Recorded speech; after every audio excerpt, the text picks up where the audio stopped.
So today we're going to talk about polarization. And polarization is the orientation of the electric field vector of radiation. So first, let's rewrite down our solution to the wave equation. And we'll write down only the piece for electric field, because remember, magnetic field is just going to be perpendicular to the electric field. This equation has a few different pieces, most of which we've talked about before, but the solution to the wave equation now has one additional component, the polarization. And the pieces of this that you've seen before include first, just the electric field. Next, the E naught is going to be the amplitude of the electric field.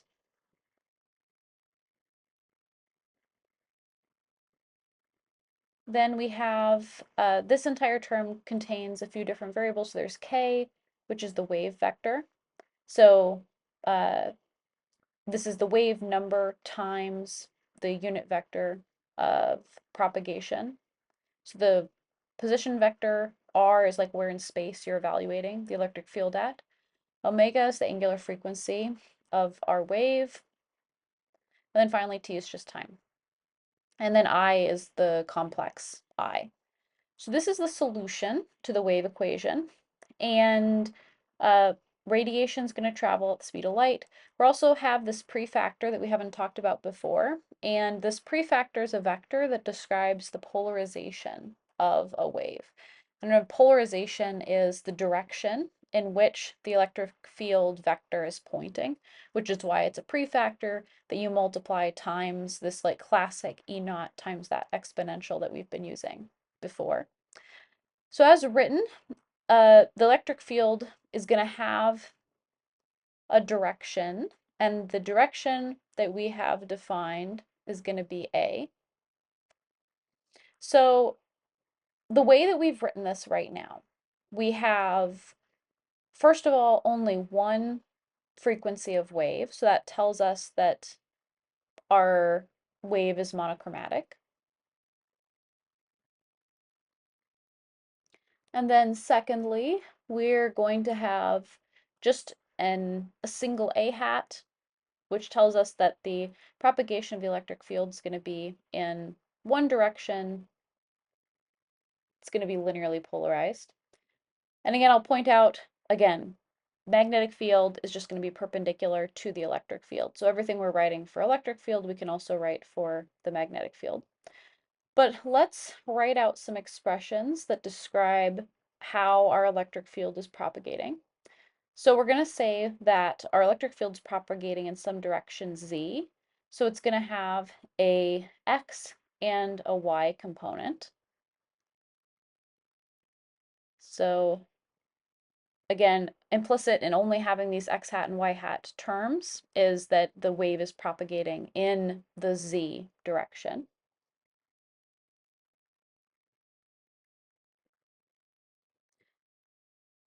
And then this is a complex quantity because again, we have that e to the negative I omega t.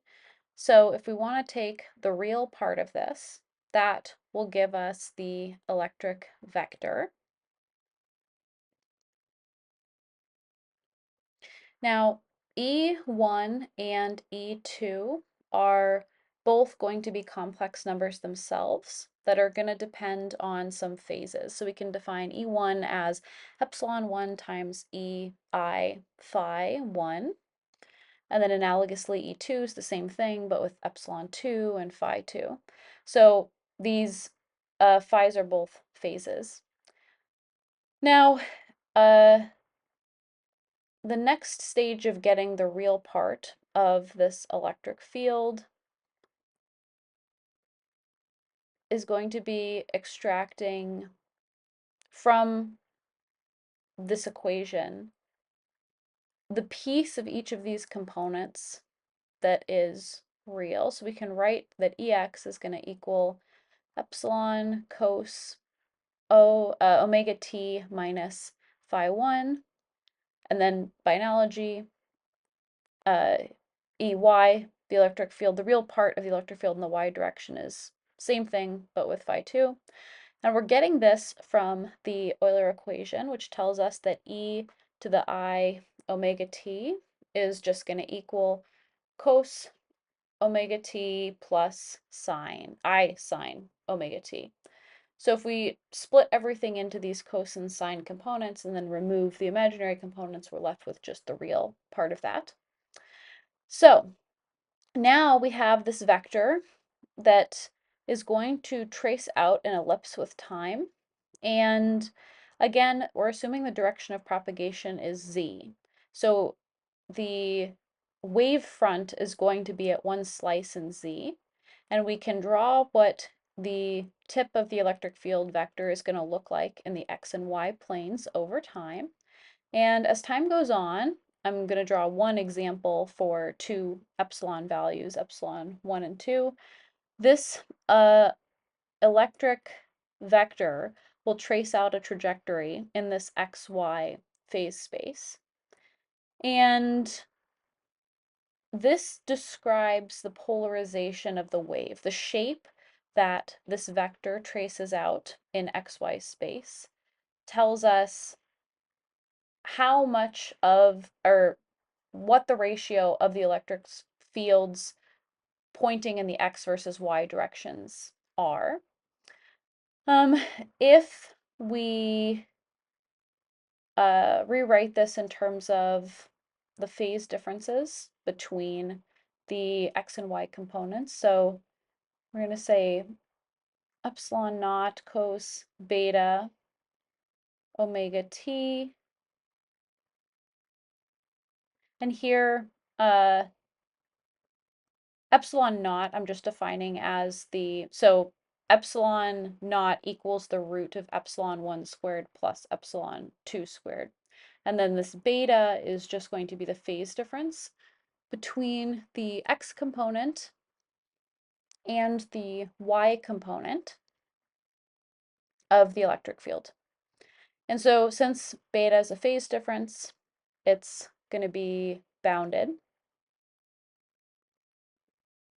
between negative pi over 2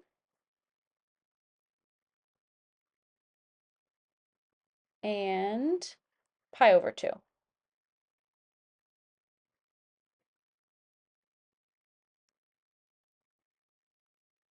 Okay, so this is the trajectory the electric field's direction traces out in the xy plane, which is, again, the plane that's perpendicular to the direction of propagation. What about the magnetic field? Again, as I've mentioned a couple times, the magnetic field is perpendicular to the electric field. So if you were to construct the same diagram for magnetic field, it would just be what you see here, but rotated by 90 degrees. Terminology-wise, there are a couple different cases of beta that have different terminology. So remember, beta is that phase difference between x and y, so phi x and phi y. If beta is positive but less than pi over 2, then we call this right-hand polarization.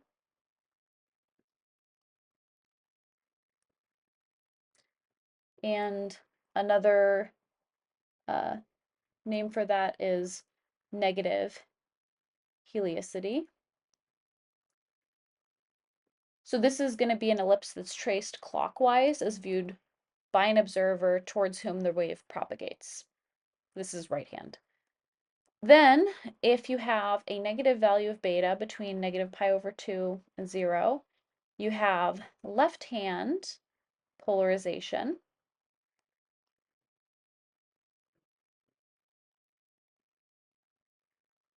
which is also called positive heliacity.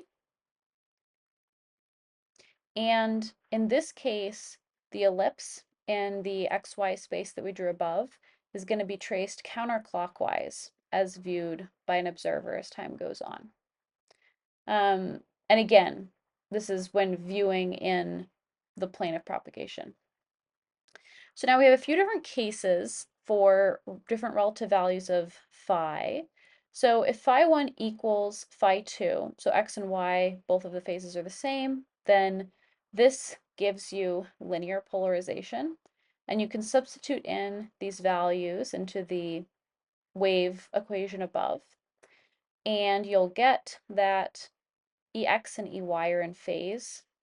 So you'll only trace out one line in this xy space along the basically x equals y line.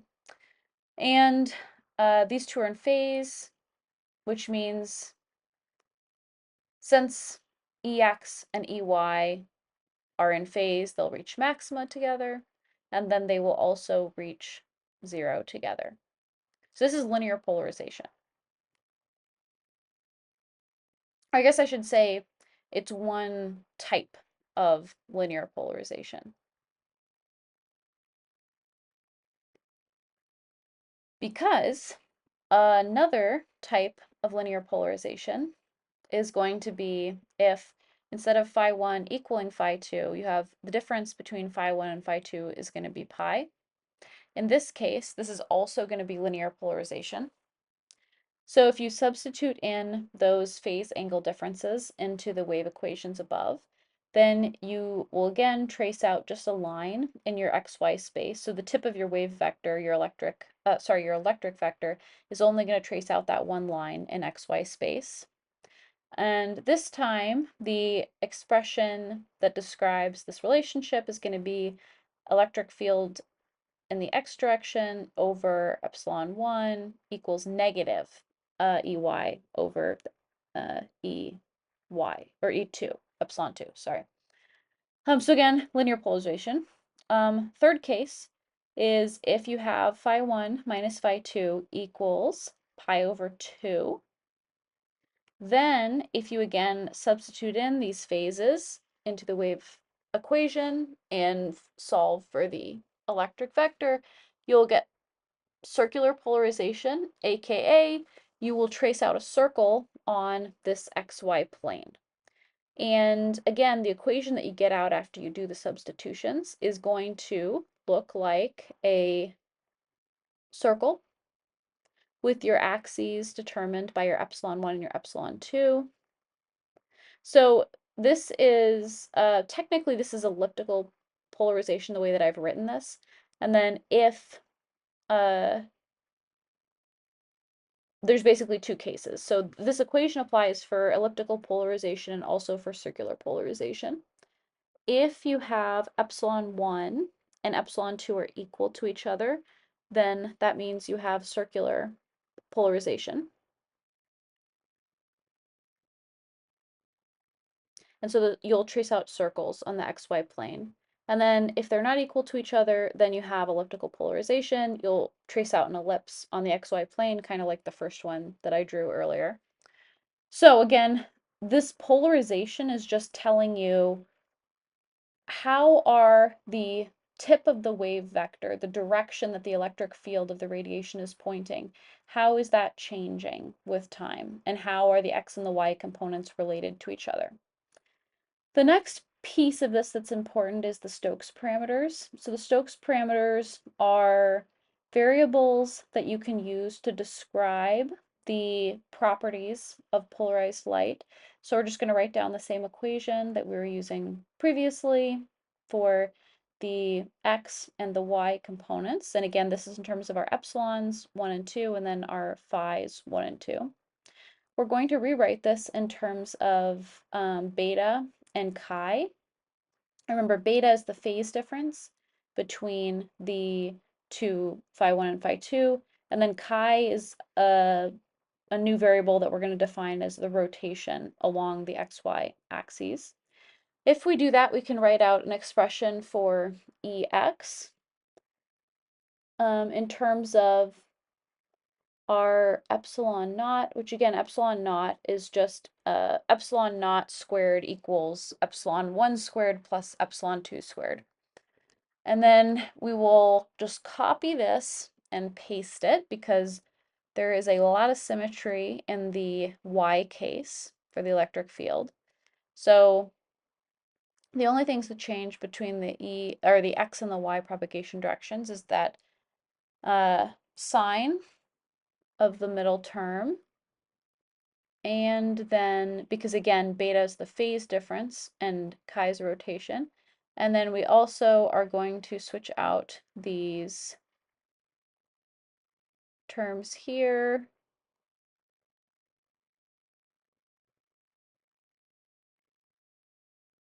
to account for the rotation. Okay, so we have now rotated our, compared to our previous x and y electric field components, we have now rotated by chi, and then we have a phase difference of beta. And this transformation just accounts for that. So we can rewrite, because again, we're writing these in terms of epsilon naught now, but the way that we did this was we expanded each of the epsilon cosine phi and cosine, or in sine phi terms, in terms of that rotation chi along the axes. So I'll just write out the relationships that we used to get these electric field in the x and y direction, these x and y components.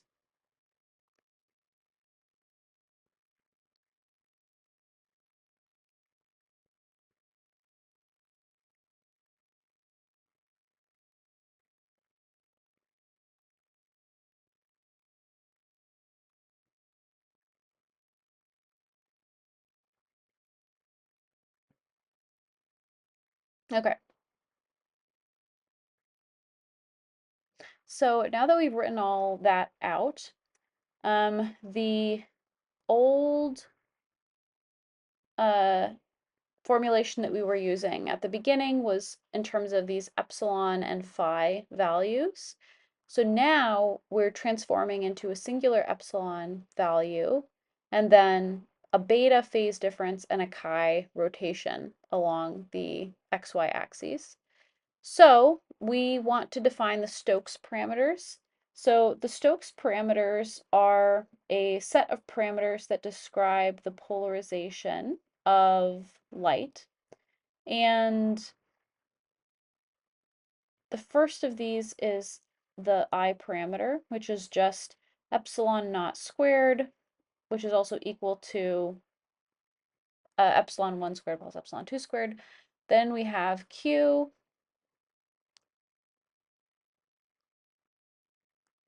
which is just going to be epsilon naught squared times cosine 2 beta cosine 2 chi. Then we're going to have U. So U is going to be 2 epsilon 1 epsilon 2 cos the phase difference in phi, or in our new variables, epsilon naught squared times cosine of 2 beta sine of 2 chi. And then V, analogously, is going to be 2 epsilon 1 epsilon 2 sine times the phase difference, which we can write in our new variables as just epsilon naught squared times sine of 2 beta. Okay, so these parameters describe the polarization state, because remember, polarization is just the direction of the electric field vector, and it's defined by how coherently the x and the y correlate. So these parameters now are in terms of epsilon, naught, beta, and chi that describe the ratio of the two axes, the phase difference, and then the rotation of the ellipse or circle along the xy coordinate system. So I is going to always be positive. This is proportional to the flux or the intensity of the wave. V measures the circular polarization. So a V of 0 is linear polarization. V of greater than 0 is right hand. V of less than 0 is going to, more than 0 is right hand, less than 0 is left hand. And then Q and U both measure the orientation of the ellipse in the xy plane relative to the x-axis.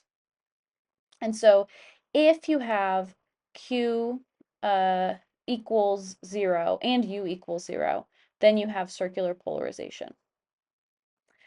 If you have a wave, and we're going to assume for now that the wave is monochromatic, and by that I mean, again, it's just at a singular frequency, then based on the equations that we wrote above, if you have three parameters of the four Stokes parameters, then you can compute the fourth.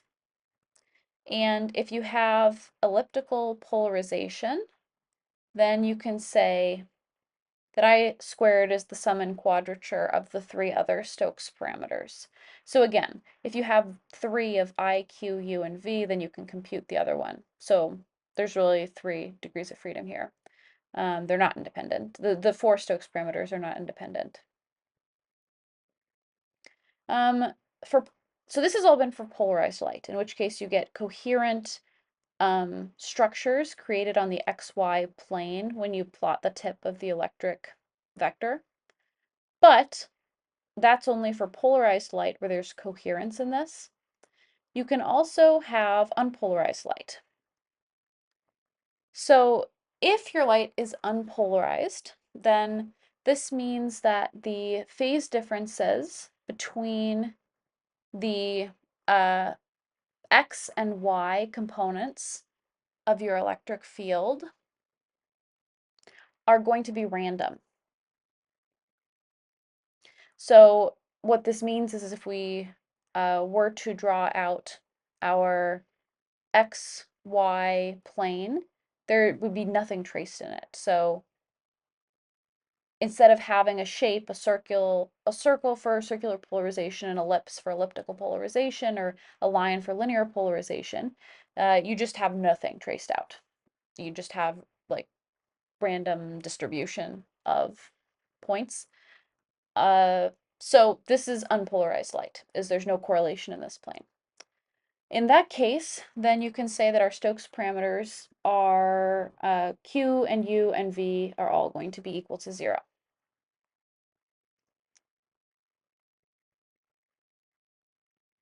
Now, those are two cases we've just described polarized light and unpolarized light. But you can have light that is partially polarized and partially unpolarized. So next we're going to talk about the degree and angle of polarization. So first we'll define the degree of polarization, and we'll call this pi. So the degree of polarization is just going to be a ratio of the intensities. So it's going to be the intensity of the polarized part of the wave over the total intensity of the wave.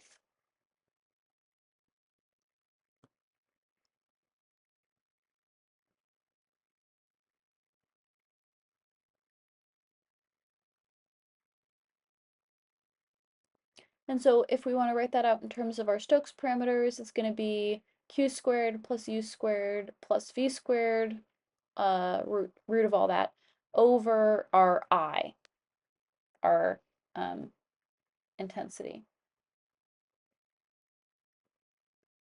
So a special case of this is in the case of v equals 0.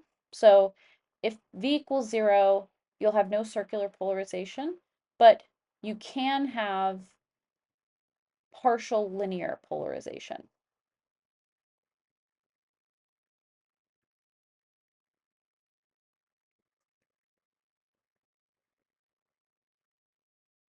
In this particular case, where we don't have circular polarization, then you can split your I into two components.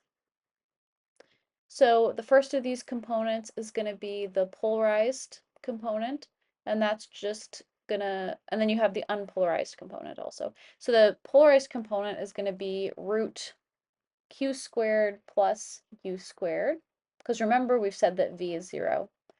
And then the unpolarized component is going to be just I minus a root q squared plus u squared. And again, this is just because we're saying the total intensity is going to be the polarized plus unpolarized intensity. So this is particular for the V equals 0 case without circular polarization. So you'd have, in this case, you can also define an angle of maximum polarization, with the idea here being that there will be some maximum polarization angle that's dependent on these Stokes parameters, U and Q. And remember, U and Q measured that orientation of the ellipse compared to the x-axis. So we can define this angle as theta equals U over Q, or I guess tan of 2 theta is U over Q. Important things to remember is you have this degree of polarization expression, and then you have the angle of polarization. Okay, so polarization, in summary, is just the direction that the electric field vector is pointing. We have some parameters, the Stokes parameters that we've described, that tell us how you figure out the direction in which polarization is happening. But the next question is what can cause polarization? And, we've all probably experienced seeing polarization in real life. If you have some polarized sunglasses, then sometimes you'll have to turn your head a certain way to read your phone, and that's because of the polarization. But there are plenty of astrophysical examples of polarization. So reflection off of solid surfaces is going to be the first of these. And some examples are the moon,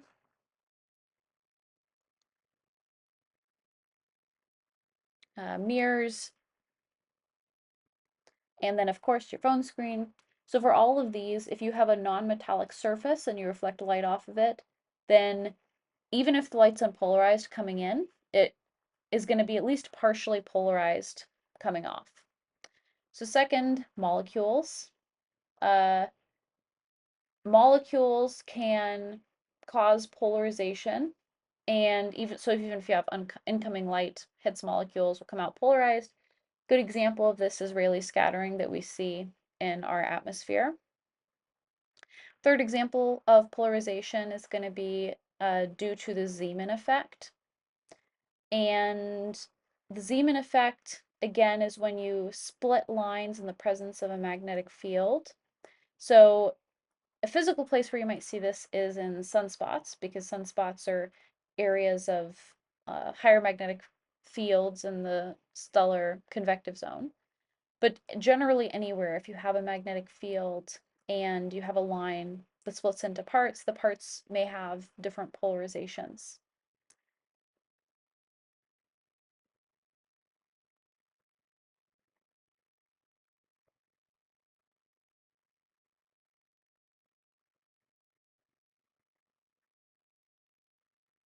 So next example is you can get polarization via scattering off of free electrons.